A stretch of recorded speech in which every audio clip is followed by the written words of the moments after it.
ایک اور سٹوری ہے ایران کی طرف سے بحرین اور کویت کے اوپر حملے کیے گئے. کچھ ویڈیوز بھی ہم نے دیکھی, کچھ پکچرز جاری ہوئیں. کویت کے انٹرنیشنل ایئرپورٹ کے اوپر آپ نے تباہی بھی دیکھی. ایران کا ماننا یہ ہے کہ امریکہ نے ان کے جزیرے کے اوپر حملے کیے ہیں, جس کو امریکہ کہتا ہے دفاعی حملے.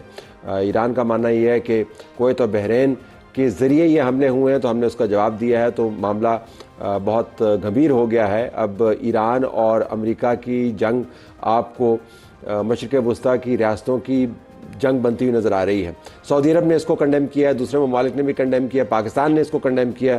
تو ہم یہ جاننا چاہیں گے کہ یہ امریکہ اور ایران اور اسرائیل کا معاملہ کہیں مسلمان ریاستوں کی جنگ کا باعث نہ بن جائے. تو اس کے اوپر خالد المینا ہمیں جوائن کر رہے ہوں گے سعودی عرب سے, عرب نیوز اور سعودی غزل سے منسلک ہے. ناظرین, امریکہ کی ایران کے خلاف جنگ ایک اور خطرناک رخ اختیار کر رہی ہے بتدریج, اور وہ رخ ہے ایران کی طرف سے حملے مڈل ایسٹرن ممالک کے اوپر. بحرین اور کویت کے اوپر حملے ہوئے ہیں, اور کویت کی طرف سے جو بیان جاری کیا گیا ہے اس کے مطابق ایران سے داغے گئے 13 میزائل اور 17 ڈرون انہوں نے تباہ کیے ہیں. کچھ میزائل ان کے ڈبریز گریں یا شاید ڈرونز گرے, وہ نقصان پہنچا پائے. کویت کے انٹرنیشنل ایئرپورٹ کے اوپر آپ نے تصاویر دیکھیں. اس کو کنڈیم کیا, پاکستان نے کنڈیم کیا, سعودی عرب نے اس کو کنڈیم کیا. ایران کا ماننا یہ ہے کہ یہ سیلف ڈیفنس میں حملے ہیں. اور ابھی میں ایک بیان دیکھ رہا تھا جس میں کہا جا رہا تھا کہ اب وہ دن جب ایران کو آپ دھمکا سکیں ختم ہو گئے ہیں. ہم جاننا چاہتے ہیں کہ مشرق وسطیٰ کے اندر کیا امکان موجود ہے کہ ایک اور جنگ شروع ہو جائے جو مشرق وسطیٰ کی ریاستیں ہیں ان کی آپس میں. خالد المینا جو ایک جید صحافی ہیں سعودی عرب کے اور عرب نیوز اور سعودی غزل سے منسلک رہے, انہوں نے ہمیں جوائن کیا. بہت شکریہ خالد صاحب. ہمیں آپ یہ بتائیے گا کہ مشرق وسطیٰ میں بیٹھ کے, سعودی عرب میں بیٹھ کے آپ کو کیا لگتا ہے کہ ایران کی جو پالیسی ہے اس سے کہیں یہ جنگ کوئی اور رخ نہ اختیار کر لے؟ آپس میں جنگ تو نہیں شروع ہو جائے گی مسلمان ممالک کی؟ یہ ڈر ہے کہ یہ جو ہو رہا ہے ری ایکشن جو ایران کا, میرے خیال میں انفارچونیٹ. ہم جانتے ہیں کہ ایران پر اٹیک ہوا, ہم جانتے ہیں انہوں نے کیا کیا اسرائیل اور امریکہ نے, بٹ ابھی 2-3 ہفتے 4 ہفتے کچھ نہیں ہوا. آج انہوں نے جو کویت پر اور بحرین پر اٹیک کیا, ان کا یہ کہنا ہے جیسے جانتے ہیں کہ دے آر سیلف ڈیفنس, اور یہ یہاں سے ہوائی اڈے ہیں یا کوئی بیسز ہیں, لیکن it does not serve the cause of peace.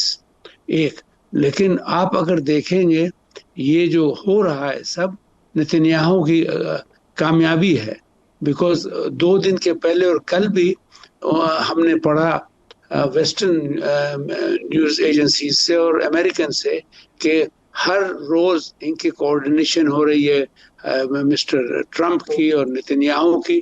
سو میرے خیال میں یہ جو نتنیاہو کر رہا ہے, کوشش کر رہا ہے, جیسے آپ نے کہا کہ یہ گلف سٹیٹس میں اور عرب سٹیٹس میں پوری ڈویژن ہو, ایک دوسرے سے لڑیں گے, ایک دوسرے کو ڈسٹروائے کریں گے, اور ان کا مین ایم ہے کہ جب اس کے بعد کو ہوگا تو پھر بھی واپس یہ اسٹیٹس امریکہ کے طرف بھاگیں گے اور ان سے کہیں گے کہ ہماری ریکنسٹرکشن کرو. It's a very nefarious plan. یہ جو تمام امن کی بات چیت ہے جس کے اندر سعودی عرب کا بہت کلیدی کردار ہے, ویسے ہائی لائٹ نہیں ہوتا لیکن وہ سعودی عرب کا اپنا ایک طریقہ کار ہے, وہ کوائٹ بٹ افیکٹو ڈپلومیسی بھی یقین کرتے ہیں. پاکستان کا بڑا ویزیبل کردار موجود ہے, لیڈنگ فرام دا فرنٹ. یہ تمام لگتا یوں ہے معاملہ اب ایران کی طرف سے جو پالیسی اپنائی جا رہی ہے اور جو اسرائیل کے پلان ہیں اس گنجل کے اندر پھنس گیا ہے کہیں. آپ کو لگتا ہے کہ ابھی بھی امن کی امید جو ہے وہ توانا ہے, اسٹرانگ ہے, اور یہ جو معاملات ہیں جب ڈیل ہو جائے گی, اگر ہوتی ہے تو یہ معاملات پھر از خود طے ہو جائیں گے؟ نہیں, یہ تو نہیں ہوئیں گے unless there is a direct. میں سالوں سے کہہ رہا ہوں کہ جب تک ڈائریکٹ نیگوسیشن بٹوین ایران اور ممالک, اور ابھی تو میں صاف صاف کہتا ہوں کہ the only 2 countries who can bring peace here, سعودی عرب اور ایران, ڈائریکٹ ٹاکس کریں. سعودی عرب نے کافی ریسٹرینٹ کیا, ہمارے فارن منسٹر نے, پھر MBS کراؤن پرنس محمد بن سلمان کافی, جب یہاں اس پر اٹیک ہوئے انہوں نے